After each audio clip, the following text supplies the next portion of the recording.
in the consulting world, we often get asked, who are you, what do you do, what's your package? So whether I'm being called a consultant, a thinker, a thought partner, a visual practitioner, a designer, a conversation architect, it's all the same thing. It's just one big package of who I am. There's no product set, there's no gimmicks, there's no set of magic. What we really are fundamentally about is solving problems, and it's really about designing the right conversations so that the whole organization, the people involved in the thinking as well as whatever that institutional memory is, can move forward together.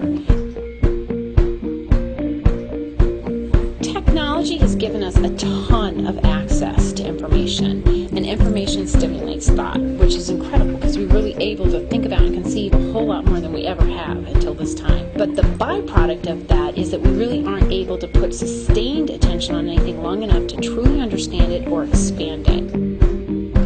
When we're using the visual piece of the thinking, that brings the creative into the room, which taps into an awareness that isn't thought-based, but still has a lot of intelligence in it. Whether it's me or whether it's another graphic facilitator in the room, we're able to map out those conversations in a way so that the white space becomes as valuable as the words that are actually on the wall, and the participants in the room can now see connections and patterns that previously were invisible. A graphic facilitator's role is to do what we call visual triage, which is to go right for the wheat and cut out the chaff so that people can be talking for a long time, but what we're writing down is really the core of what's important and how it may be connected to something we heard earlier in the conversation. And that is what enables people to be able to see things that they hadn't seen or recognized before.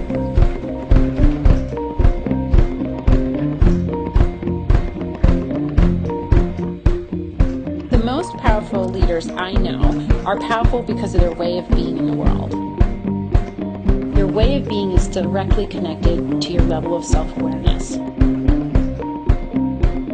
When I'm working with an executive, my goal is to really address that self-awareness in the moment so that you can become the kind of person who not only has an understanding of your own presence in the room, but also of how others are perceiving you, and that you can begin not just to copy the latest book that's on the shelf, not just to model your last mentor, but actually to be those values and principles that you believe so that other people have the faith to follow you.